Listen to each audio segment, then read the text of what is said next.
The January 6th Capitol rioters are now telling investigators that they participated in dozens of planning meetings with members of Congress and also White House staff. Now there's, I think, a pretty jarring element of this story that involves Representative Paul Gosar, but here are some of the other details. Two sources claim they interacted with members of Trump's team, including former White House Chief of Staff Mark Meadows, who they describe as having had an opportunity to prevent the violence. One rioter told Rolling Stone, quote, "I remember Marjorie Taylor Greene specifically. I remember talking to probably close to a dozen other members at one point or another, or their staffs." Along with Greene, the pair both say the members who participated in these conversations or had top staffers join in included Representative Paul Gosar, Representative Lauren Boebert, Mo Brooks, Madison Cawthorn, Andy Biggs, and Representative Louis Gohmert of Texas. In fact, one of the organizers said this: "We would talk to Boebert's team, Cawthorn's team, Gosar's team, like back to back to back to back." And according to these sources, multiple people associated with the March for Trump and Stop the Steal events that took place during this period communicated with members of Congress throughout the process. So as this was all taking place, apparently they were in communication with members of Congress. At least that's what they claim based on their interview with Rolling Stone. Now let's get to Paul Gosar, because this is the most damning revelation from this Rolling Stone piece. One of them tells the reporters that our impression was that it was a done deal, that he'd spoken to the president about it in the Oval in a meeting about pardons, and that our names came up. They were working on submitting the paperwork and getting members of the House Freedom Caucus to sign on as a show of support.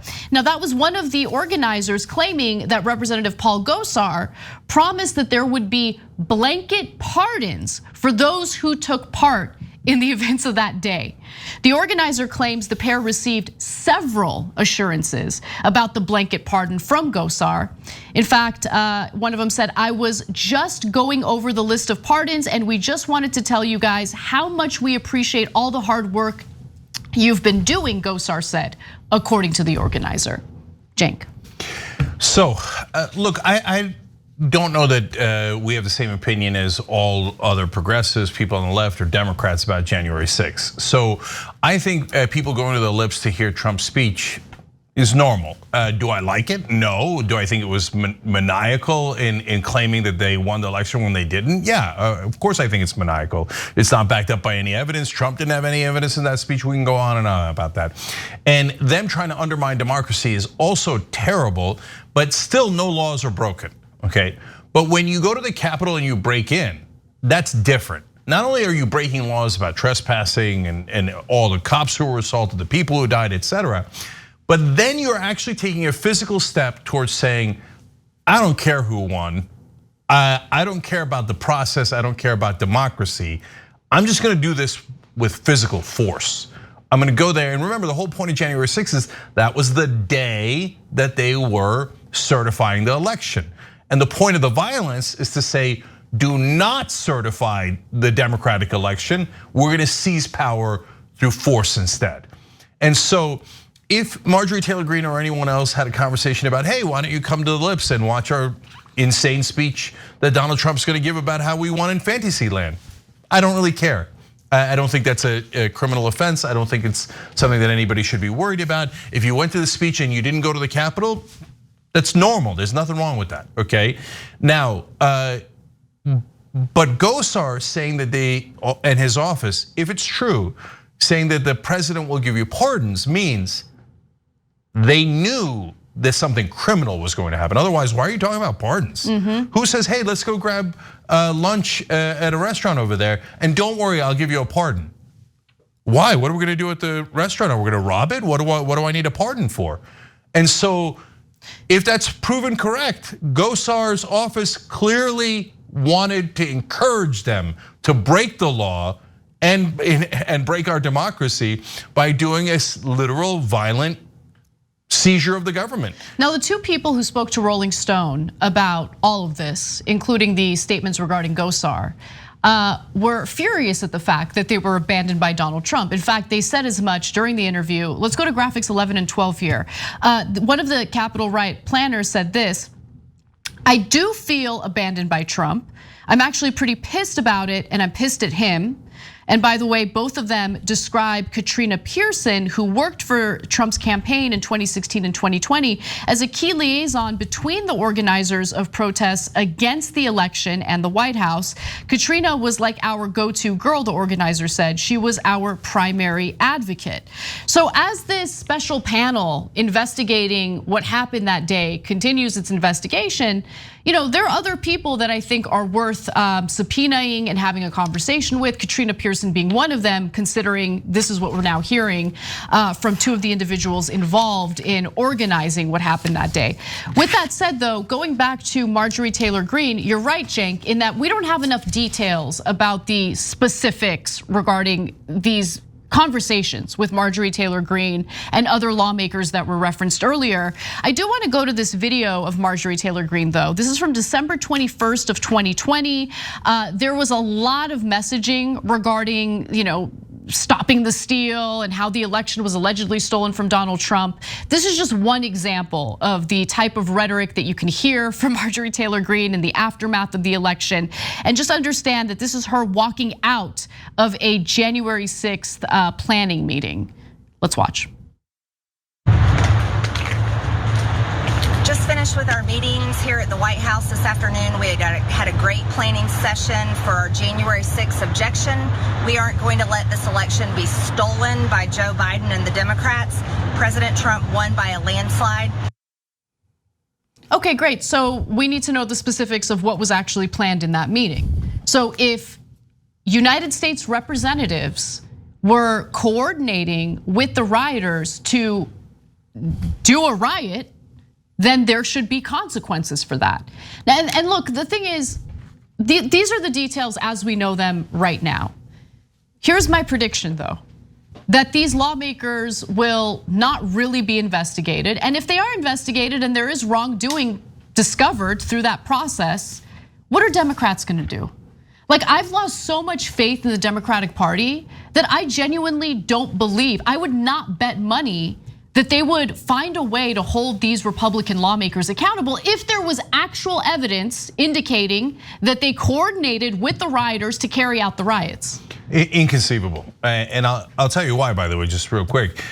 Because if Gosar broke the law and encouraged criminal activity, and they used the law against him as they would any human being, well, that's gonna set a precedent. So if the Republicans get in charge, they'll want to arrest Democrats. Will the Republicans care about the law? No, they'll just make things up. They don't care at all, right? And Democrats are scared to death of that. And that's why they think you leave the elites alone. You bash regular people who listen to them, and you put them in jail for a long time. But the elites, no, that could affect us. So that's why the Democrats, at the end of the day, this is about politics, will actually not enforce the law. I find that inconceivable. So now let me give you more details that are important. First, just a quick aside here that's fun. The guy who's the head of Cowboys for Trump has just come out today, also against Trump, saying, what happened, man? I thought we were gonna arrest Hillary Clinton. We chanted lock her up 1,000 times. And he spent 4 years, he never arrested Hillary Clinton. Now we're arrested, and I thought we were gonna get pardons, and none of us got pardons. Oh, did Trump lie to you? Exactly. Did Trump lie to you, cowboy for Trump? And by the way, Trump is just like the Democrats. He's among the elites. You think he cares about you? He told you to go walk to the Capitol, and he said he was gonna come with you. Did he? No. Did he pardon you? No. Did Gosar pardon you or help get Trump to pardon you? No, none of them did anything. They played you for fools if you were in that riot on January 6th. Now, there's another really important part of this, because they said these two organizers said to both the reporters and to Congress, hey, listen, the Capitol was never in play in the original plans. We were just supposed to, remember, the Capitol's a mile and a half away from where Trump gave the speech. They said we were supposed to go give the speech, and we were supposed to put like political pressure on senators to flip their vote and not certify the election. We needed at least one senator, et cetera, right? You keep it political like that, and you put political pressure on, again, I don't agree 1%, but there's nothing wrong with it. That's normal democracy, okay? relatively normal because you're trying to undo democracy, but you haven't done anything criminal, okay? But it turns out people started diverging, and they point to Ali Alexander and how he organized what was called, quote, the wild protest. Now, wait a minute, why do you need a wild protest? And the other organizers are telling Alexander, don't do the wild protest. No, you're gonna get us in trouble. They then go and tell Mark Meadows, the chief of staff for President Trump, they say this guy's going rogue and he's planning to do things that are gonna get everybody in trouble. And Meadows knows and doesn't do anything about it. In fact, Ali Alexander bragged about this in a now deleted live stream, and I want to read you what he said during the live stream. He said, I was the person who came up with the January 6th idea with Congressman Gosar, Congressman Mo Brooks, and Congressman Andy Biggs. We four schemed up on putting maximum pressure on Congress while they were voting so that who we couldn't lobby, we could change the hearts and minds of Republicans who were in that body hearing our loud roar from outside. Nothing wrong with pressuring politicians. You're supposed to do that in democracy. You want to hear them, have them hear you roar from outside in protest? Nothing wrong with that, right? That's why we don't want fences going up in the Capitol. When you break down the doors and you had a plan to do a wild protest and you were planning pardons afterwards, well, that means you were planning to break the law, and there's something deeply wrong with that. And so it's one thing to lobby politicians, it's another thing to assault them. And remember, as they were going in, they were chanting, hang Mike Pence, because Mike Pence is technically the guy who certified the election. So when they broke in, their intent was not to lobby Mike Pence, but to murder Mike Pence. That's a giant distinction. And by the way, as you make that distinction, the criminals should be held to account, but people who are doing a normal protest should not be held to account for the crimes of the people who actually were criminals. Totally agree on that. Because if you do that, then you're gonna say, okay, no more protesting of anyone who's an elite. No, protest away, but you break the law, then that's a completely different issue. And that's why you need this investigation. I don't know that it'll do any good at all because of what we said earlier. The Democrats are likely to just use it for politics and not actually take any action to protect the rule of law. But we need to know who knew they were gonna break the law, when did they know it, how much did they help them? Here, one last quote. One of the organizers said Meadows was 100% made aware of what was going on in terms of Ali Alexander going to the Capitol, bringing people there to do a quote unquote wild protest. And apparently Meadows sanctioned it, but we don't know that. Bring him in, ask him the question, and if he sanctioned violence, he should go to jail, and so should Paul Gosar, but not if they didn't. Thanks for watching the Young Turks, really appreciate it. Another way to show support is through YouTube memberships. You'll get to interact with us more. There's live chat emojis, badges. You've got emojis of me, Anna, John, JR, so those are super fun. But you also get playback of our exclusive member-only shows and specials right after they air. So all of that, all you gotta do is click that join button right underneath the video. Thank you.